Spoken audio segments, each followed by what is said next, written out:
So, hello dear students, myself Govind Mishra, and I am welcoming you all to my YouTube channel, The Chanak Classes. How are you? Hope you all will be fine.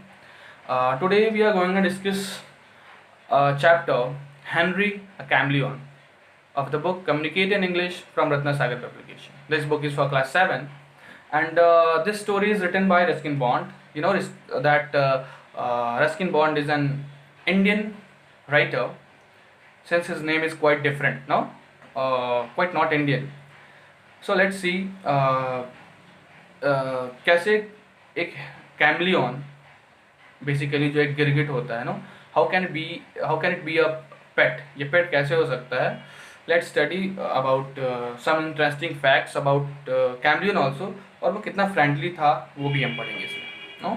So let's start the discussion, and before starting the discussion, please do subscribe, press the bell icon also, so that you can get the latest updates of my upcoming videos, and share it to your friends also, uh, that everyone can be benefited. And if you understand the chapter also, let me know कि आपको समझ में आया. Okay, so without wasting our time, let's start the discussion. Henry a chameleon. A chameleon is जिसे basically हम हिंदी में गिरगिट बोलते हैं, right. So name of the chameleon is Henry in the story. This is by Ruskin Bond. Ruskin Bond is one of the most popular children's writer of today. आजकल के वो one of the most popular children writer है. He writes in a simple and delightful style. Read this amusing story of an unusual pet, a chameleon. Usually लोग pet किसे बनाते हैं? Usually people pet a dog, a cat, no? But यहाँ पे किसी ने chameleon को ही pet बनाया हुआ है. So it's quite unusual. Let's see Ruskin Bond के बारे में पढ़ते हैं. This is a story of Henry, our pet chameleon. Chameleons are a class by themselves and are no ordinary reptiles. ये स्टोरी कैमलियंस के बारे में है, हमारे पेट के बारे में. और कैमलियंस का एक अलग ही क्लास है, and they are no ordinary reptiles. ये कोई भी अरे गहरे ऑर्डिनरी रेप्टाइल्स नहीं है. They are easily distinguished from their nearest relatives the lizards by certain outstanding features. और इन्हें ईजिली आइडेंटिफाई किया जा सकता है इसके nearest relatives. What is nearest relatives? Nearest relatives animal के टर्म यूज़ करते हैं जो किसी एनिमल का सबसे नज़दीक का, यानी सबसे बिल्कुल उसके जैसा दिखने वाला एनिमल हो. लाइक ह्यूमन के नियरेस्ट रिलेटिव्स कौन है?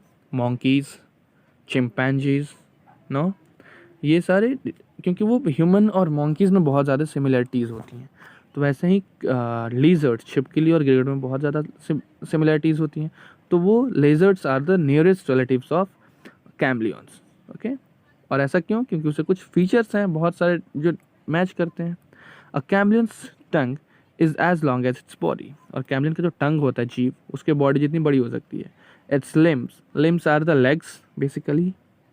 Its limbs are long and slender, बहुत पतले होते हैं.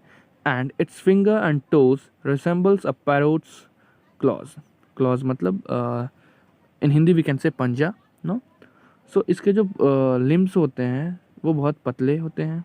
Sorry, its limbs are long, पतले होते हैं और लंबे होते हैं. और फिंगर्स और टोज ऐसे लगता है जैसे किसी पैरोट का हो पंजा.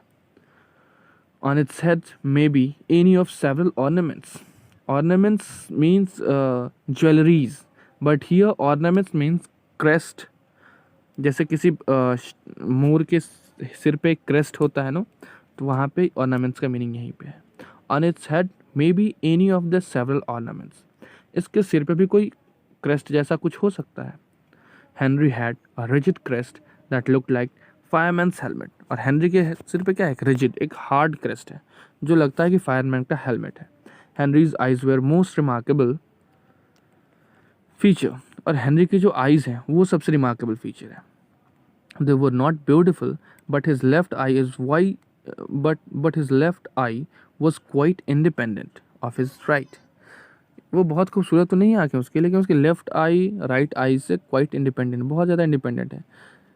We can't see in two direction in the same time. ऐसा नहीं कि एक आंख से राइट देखें एक लेफ्ट देखें, बट वो क्या कर सकता है, एक आंख दूसरे, यूजुअली हम राइट देखते हैं लेफ्ट से, लेफ्ट आई से, तो ऑटोमेटिकली राइट आई भी लेफ्ट ही मुड़ जाती है। लेकिन उसका क्या था कि एक आंख दूसरे आंख से बिल्कुल फ्री थी, दोनों आंख से दो अलग अलग डायरेक्शन में वो देख सकता था। He could move one I without disturbing the other, एक आई को बिना डिस्टर्ब किए दूसरे आंख को मूव कर सकता था। Each eyeball bulging out, bulge मतलब बाहर की तरफ आना, उभरा हुआ, bulging out of his head, wobbled side to side, backward and forward. और ईच आई बॉल जो थे बाहर की तरफ निकले वो वॉबल करते थे, आगे पीछे करते रहते थे, ऐसे साइड आगे पीछे, बैकवर्ड एंड फॉरवर्ड निकले हुए रहते थे, वो आंख से देखता रहता था इधर उधर करके। This frenzied movement gave Henry a horrible look. और ये जो फ्रेंजाइड मूवमेंट, बहुत जल्दी जल्दी वो अपने आंखों को जो मूव करता था, वॉबल करता था, वो काफ़ी हेनरी हॉरिबल स्क्विंट, इससे वो क्या लगता था, horrible squint. What is squint? Squint मतलब आधे आंखों से, आधा आंख बंद है आधा आंख खुला है उसे देखना। तो इस फ्रेंजाइड बहुत ही हाइपर एक्टिव, बहुत ही तेज़ी से वो जो आंखें को मूव करता था, इससे वजह से लगता था कि वो स्क्विंट कर रहा है, हॉरिबल स्क्विंट, डरावना सा, आँख आधा बंद है आँखें आधी खुली हैं उसे देख रहा है, ऐसा लगता था। And one look into Henrys frightful gauge, gauge मतलब किसी को घूर के देखना, देखते रह जाना continuously. And one look into Henrys frightful gauge was often enough to scare people into behaving that chameleons are dangerous and poisonous reptiles। और उसकी जो एक गेज थी, जो घूर के किसी को देख ले तो कोई भी विश्वास कर लेगा, कोई भी ट्रस्ट कर लेगा कि ये भी हार्मफुल एनिमल्स हैं, ये भी पॉइजनस एनिमल है, और डर जाएंगे। वन डे ग्रैंडफादर, अब यहाँ देखते हैं कि वो कैमलियन उनका पेट कैसे बना, कैसे आया उनके घर में। One day grandfather was visiting a friend when he came upon a noisy scene at a garden gate। एक बार ग्रैंडफादर अपने फ्रेंड के यहाँ घूमने गए थे, वहाँ से वापस आते हैं तो गार्डन गेट के पास बहुत सारा शोर मच रहा था। Men were shouting, hurling stones and brandishing sticks। लोग क्या थे, लोग चिल्ला रहे थे, शाउटिंग कर रहे थे, they were hurling stones, पत्थर फेंक रहे थे, and brandishing sticks, ऐसे स्टिक को भी हवा में हिला रहे थे, डरा रहे थे किसी को मारने के लिए। कौन था वो? The cause of the uproar was chameleon, और उस भीड़ की वजह क्या थी? Chameleon, that had been discovered sunning itself on the shrub, और जिसे लोगों ने पाया था कहाँ, कि शर्ब्स में, झाड़ियों में वो खुद को सन कर रहा है, धूप सेक रहा था। Someone claimed that the chameleon could poison people 20 foot away simply by spitting on them. और किसी ने बोला उसमें से कैमलियन कि कोई 20 फीट दूर भी पीपल खड़ा हो तो उस पर थूक बे के, स्पिट करके भी वो उसे हार्म पहुंचा सकता है। The residents of the area had Ryzen up in arms, और इसकी वजह से उस एरिया के रहने वाले लोग बिल्कुल राइजन अप इन आर्म्स मतलब उसका प्रोटेस्ट करने लगे, उसका विरोध करने लगे उस कैमलियन का। Grandfather was just in time to save the chameleon from certain death। He brought the little reptile home। और ग्रैंडफादर उसी टाइम पे आया और उसे बचा लिया उन्होंने और उसे लेके घर आए। That chameleon was Henry and that was how he came to live with us। और वो हेनरी था और ऐसे वो हमारे घर पे आया। When I first visited Henry, he would treat me with great caution, sitting perfectly still on his perch with his back to me। जब मैं पहली बार हेनरी से मिला, so he would treat me with great caution, बिल्कुल सावधानी से मिल रहा था, जैसे मैं उसे कोई परेशानी करने वाला हूँ, उसे डराने वाला हूँ, बिल्कुल सावधानी से मिल रहा था, डरा हुआ, सहमा हुआ। Sitting perfectly still on his perch with his back to me, अपना पीठ मेरी तरफ करके एकदम आराम से बैठा हुआ था, शांति से। And cautiously the ear near to me would move around like the eye nearer to me would move around like the beam of searchlight until it had me well in focus। और उसकी जो आंखें मेरे पास थी, मेरे तरफ थी, वो कंटिन्यू मूव कर रही थी जैसे वो एक बीम ऑफ सर्च लाइट हो। बीम ऑफ सर्च लाइट क्या होता है? टॉर्च की तरह बहुत ज़्यादा रोशनी निकलती है। यूजुअली ये लाइट हाउस में होता है समुद्र के किनारे, जो समुद्र में आने वाले, ओशंस में आने वाले शिप्स को देखता है। तो आंखें वैसे ही सर्च लाइट के बीम की तरह वो मूव कर रही थी, जैसे कि वो किसी चीज़ को ढूंढ रही थी, और तब तक ढूंढ रही जब तक मैं उनके फोकस में, वो मुझे देख नहीं पाई। Then it would stop and the other eye would begin an independent survey of its own. और फिर जब उसने एक आँख से मुझे देख लिया तो उसकी वो आँखें स्टॉप हो गई और दूसरी आँखें मूव करने लगी, जैसे किसी चीज़ को ढूंढ रही हो। For a long time Henry trusted no one and responded to my friendliest gestures with grave suspicions. No, for a long time, बहुत दिनों के लिए हेनरी ने किसी पर ट्रस्ट नहीं किया और मेरे भी फ्रेंडलीस्ट नेचर को, गेस्चर को वो ग्रेव, सीरियसली सस्पिशन के मतलब शक की निगाहों से देख रहा था, मानता नहीं था किसी को वो। Tiring of his very attitude, no, उसकी जो वेरी कॉशियस, जो सावधानी वाला एटीट्यूड था, हमेशा सावधान होकर रहना, कभी कोई अटैक ना कर दे, इस एटीट्यूड से मैं थक के I would tackle him gently in the ribs of with my finger, और थक के कि नहीं चलो वो नहीं मानने वाला, मैंने उसे हाथ में उठा लिया, उसके रिब्स को पकड़ के, बेसिक उसके चेस्ट को पकड़ के। This threw him into a great rage, और इससे वो बहुत ग्रेट रेज, बिल्कुल गुस्सा की तरह हो गया, वो डर गया या गुस्सा हो गया। He would show himself up to an enormous size, he would blow himself up to an enormous मतलब बहुत बड़ा size as his lungs filled up with air while his color changed from green to red. और जब मैंने उठाया तो उसका क्या किया है, ब्लो, उसने अपने लंग्स में, फेफड़ों में हवा भर के अपने साइज़ को बहुत ज़्यादा बढ़ा लिया, बड़ा हो गया, इनॉर्मस साइज, एंड उसका कलर ग्रीन से चेंज होकर रेड हो गया। He would sit up on his hind leg swaying from side to side, और पिछले लेग पे वो खड़ा होके इधर से उधर मूव करने लगा, स्वे करने लगा side to side, hoping to overawe me, ऐसा कि इसलिए मुझे डराने के लिए, ताकि मैं मेरे ऊपर उसका इफेक्ट हो और मैं डर के भाग जाऊँ। Opening his mouth very wide he would let out an angry hiss, और अपने मुंह को खोल के हिस, जैसे स्नेक्स हिस करते हैं वैसे ही एक एंग्री हिस का साउंड उसने निकाला। But this threatening display went no further, लेकिन इस डर से कोई फ़र्क नहीं, ज़्यादा देर तक नहीं रहा वो। ही डिड नॉट बाइट, क्योंकि वो काटता नहीं था। Henry was a harmless fellow, Henry एक हार्मलेस फेलो था, वो किसी को कोई हार्म नहीं पहुंचा सकता। If I put my finger in his mouth even during his wildest moments he would simply wait for me to take it out again. अगर वो उसके सब सिंपली वाइल्डेस्ट, सबसे जो उसके, जब वो बहुत गुस्सा हो उस टाइम भी मैं उसके मुंह में अगर फिंगर ले जाऊँ अपना, तो वो नहीं काटेगा। ही विल वेट कि मैं क्या अपना फिंगर उसमें से निकाल लूँ। I suppose he could bite, मुझे लगता है वो बाइट कर सकता है। His rigid jaws carried a number of finely pointed teeth. उसके जो जॉज में है, जबड़ों में टीथ बहुत पॉइंटेड है, बहुत नुकीले दांत हैं, तो मुझे लगता है वो काट सकता था। But Henry seemed convinced that his teeth were there for the sole मतलब only sole purpose of chewing food, not fingers. लेकिन हेनरी को ये विश्वास था कि उसके जो टीथ बने वो सिर्फ अपने फूड को ही च्यू करने के लिए बना है, उंगलियों को काटने के लिए नहीं बना है, इसलिए वो नहीं काटता। हालांकि उसके दांत थे वैसे कि वो काट सकता था। Henry was sometimes willing to take food from my hands, this he did very swiftly. Henry कभी कभी मेरे हाथ से अपना फूड ले लेता था, और ये बहुत ही स्विफ्टली वे में आसानी से कर लेता था ये चीज़। His tongue performed like a boomerang and always come back to him with a food, usually an insect attach to it.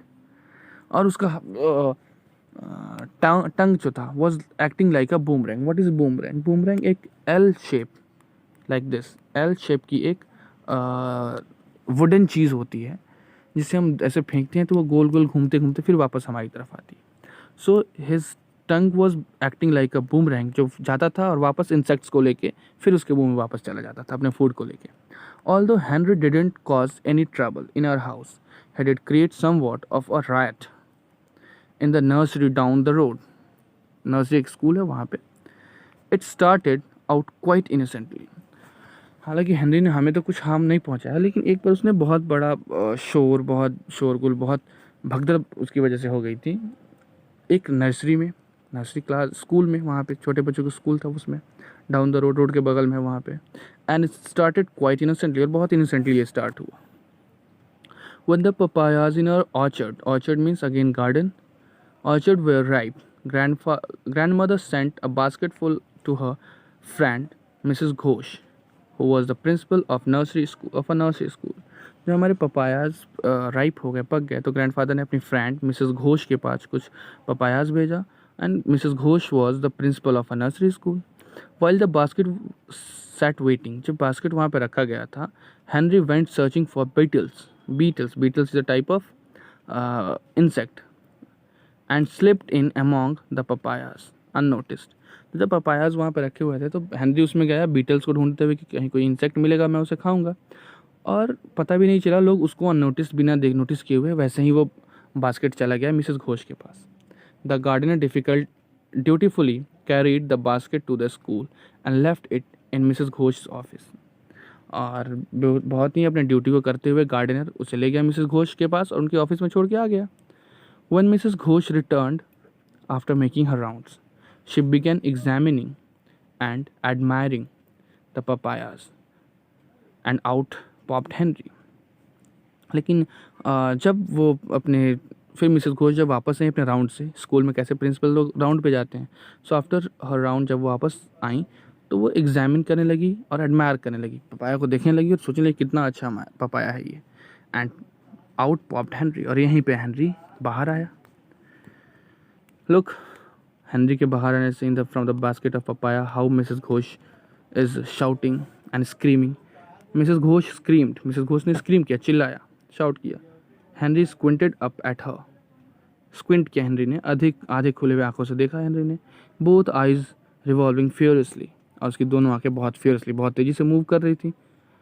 Mrs Ghosh screamed again, Mrs Ghosh फिर से चिल्लाई. Henry's colour change from green to yellow and yellow to red, और Henry ने अपना colour change किया. Since chameleons can change their colour, वो green से yellow हो गया, येलो से रेड हो गया. His mouth opened as though he too would like to scream, और उसने भी अपना मुंह खोल लिया जैसे वो भी चिल्लाने वाला था. एन असिस्टेंट टीचर, कैमलियंस भी तो मुंह खोल लेते थे, जैसे बताया खोल के वो डराने की कोशिश करता था, बट वो तो कुछ कर सकता नहीं था. An assistant teacher rushed in, took one look of the chameleon and joined in the shrieking. एक असिस्टेंट टीचर आए और वो भी हेमलियन को देख के वो भी चिल्लाने लगे. हेनरी वॉज टेरिफाइड, और इससे हेनरी डर गया. He fled from the office running down the corridor and into the classrooms, और वहाँ से हेनरी फ्लेड हो गया, भाग गया, और from the office running down the corridor and into one of the classroom, corridor से दौड़ते हुए वो एक क्लासरूम में चला गया, एक क्लासरूम में. There he climbed up on a desk while children ran in all directions, some to get away from Henry, some to catch him. और वहाँ से वो एक क्लास में चला गया, वहाँ सारे चिल्ड्रन ऑल डायरेक्शन में, सभी डायरेक्शन में दौड़ के भागने लगे. कुछ उसे पकड़ने के लिए भागने लगे, कुछ उसे डर के भागने लगे. Henry finally made his exit through a window and disappeared in the garden, और हेनरी फाइनली वहाँ से विंडो से होकर निकला और गार्डन में जाके डिसअपीयर हो गया. Grandmother heard about the incident from Mrs. Ghosh, but didn't mention that chameleon was ours. It might have spoiled their friendship. Grandmother ने मिसेस घोष से जब ये कहानी सुनी तो उन्होंने कभी ये नहीं बताया कि वो कैमलियन हमारा ही था, क्योंकि उनसे उनकी फ्रेंडशिप कहीं ख़राब हो सकती थी. मे बी वो उन्हें लगता कि ये जानबूझ के उन्होंने भेजा हो, इसलिए ग्रैंडफादर ने एक्सेप्ट नहीं किया कि वो कैमलियन उनका था. Grandfather and I did not think Henry would find his way back to us because the school was 3 blocks away. Grandfather और मैं सोच रहा था हम लोग कि वापस नहीं आएगा वो हेनरी, क्योंकि वो स्कूल जो था 3 blocks अवे था, हम लोग के घर से 3 blocks दूर था. But a few days later, कुछ दिनों बाद, I found him sunning himself on the garden wall. मैंने देखा कि वो अपने हमारे गार्डन वॉल पे बैठ के खुद को सन कर रहा है, धूप सेंक रहा है. Although he looked none of the rose was, और बिल्कुल look none of the worse मतलब बिल्कुल ऑल आउट, और वहाँ पे बिल्कुल ठीक ठाक दिख रहा था, वो कोई प्रॉब्लम नहीं थी उसे. फॉर हिज एडवेंचर, उसने एक एडवेंचर किया था क्योंकि वो बाहर निकला था. He never went abroad again. Abroad means foreign countries, but here the meaning of abroad is out of that boundary, out of that garden. और इसके बाद से वो कभी अब्रोड, कभी बाउंड्री के बाहर नहीं गया. Henry spend the rest of his days in the garden where he kept the insect population well within bounds.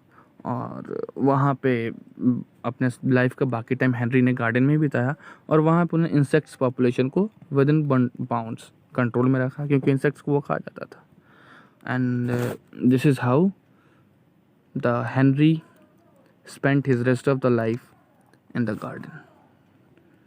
So we have completed this chapter now, और कुछ इसमें नहीं पढ़ना है. And I am uploading the link for the question answer in description box also, वहाँ से आप question answer भी डाउनलोड कर सकते हो. Thank you.